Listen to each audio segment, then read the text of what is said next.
Hello दोस्तों, हमारे YouTube channel में आप सभी का स्वागत है। तो दोस्तों, इस वीडियो में हम वारे रिन्यूएबल टेक्नोलॉजीज स्टॉक को डिस्कस करने वाले हैं। आज के दिन इस स्टॉक में हमें 5% की अपर सर्किट के साथ एक बेहतरीन तेजी देखने को मिली है। यहाँ पर अगर हम वॉल्यूम की बात करें तो आज वॉल्यूम रही है लगभग 1.5 लाख की। फिर टर्नओवर की बात करें तो टर्नओवर रही है 22.84 करोड़ के अप्रॉक्स। अब देखो, आज ये जो तेजी आई है स्टॉक में अपर सर्किट के साथ में, इसके पीछे रीजंस क्या है ये चलो हम समझते हैं। तो देखो दोस्तों, इससे पहले हमने एक वीडियो में डिस्कस किया था कि ये जो स्टॉक है ये लॉन्ग टर्म एसएम स्टेज 3 से स्टेज 2 में आ चुकी है। सैटरडे को ही स्टेज 2 में एंट्री हुई है स्टॉक की।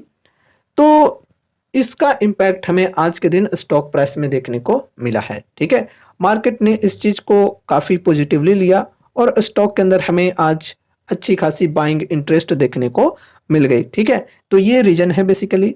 अब देखो, हमने उस वीडियो में ये भी कहा था कि अगर आगे चलकर चीज़ें सही रही तो फिर जल्द ही ये स्टॉक स्टेज 2 से स्टेज 1 में भी आ सकती है।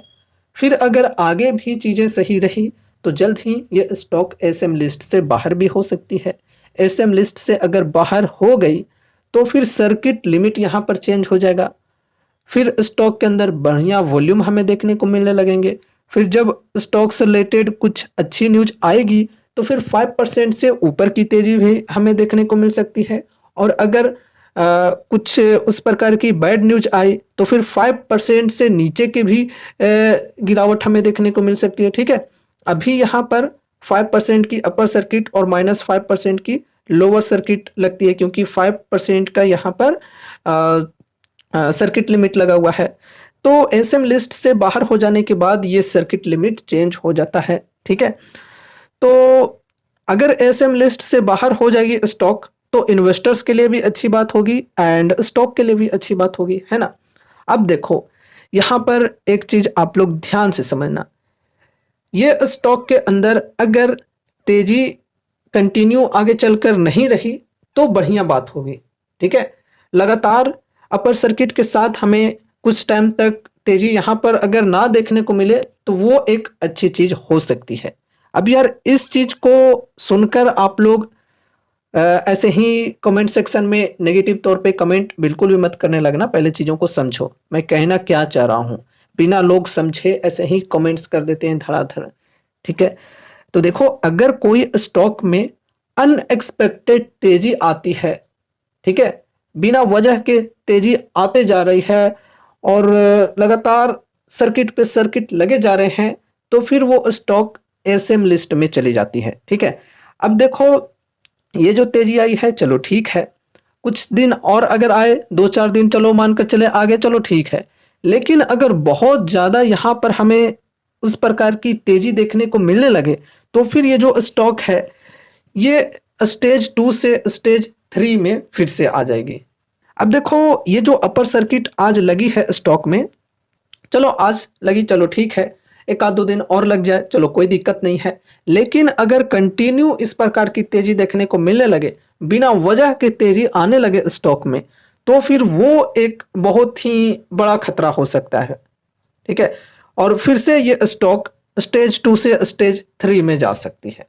इसलिए मैं कह रहा हूँ कि अगर इन्वेस्टर्स लॉन्ग टर्म के लिए सोच रहे हैं तो इन्वेस्टर्स के लिए भी अच्छी बात होगी और स्टॉक के लिए भी अच्छी बात होगी अगर कुछ दिनों तक और ये स्टॉक कंसोलिडेट करता है तो। इसी प्रकार की ज़्यादा तेज़ी ना रहे, 1-2% की रहे, गिरावट भी आए तो उतनी ज़्यादा लोअर सर्किट के साथ गिरावट ना आए।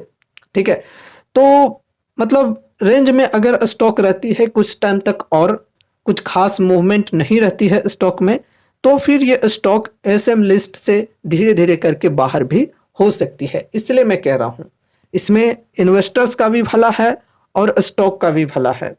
ठीक है, बस शॉर्ट टर्म की सोच रखकर मत चलो। अगर आप एक लॉन्ग टर्म इन्वेस्टर हो तो लॉन्ग टर्म के लिए सोचो भाई, 1-2 दिन की तेजी के पीछे मत पड़े रहो। मैं अक्सर कहा करता हूँ, लोग समझते ही नहीं हैं, 1-2 दिन की तेजी के पीछे पड़े रहते हैं।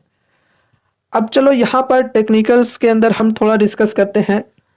तो देखो, अभी भी स्टॉक के अंदर बढ़िया डिस्काउंट्स अवेलेबल हैं 52 वीक हाई के लेवल से। करेंट प्राइस जो कि 1528 के अप्रोक्स है, यहाँ तक की बात करें तो लगभग 49-50% की डिस्काउंट मिल रही है।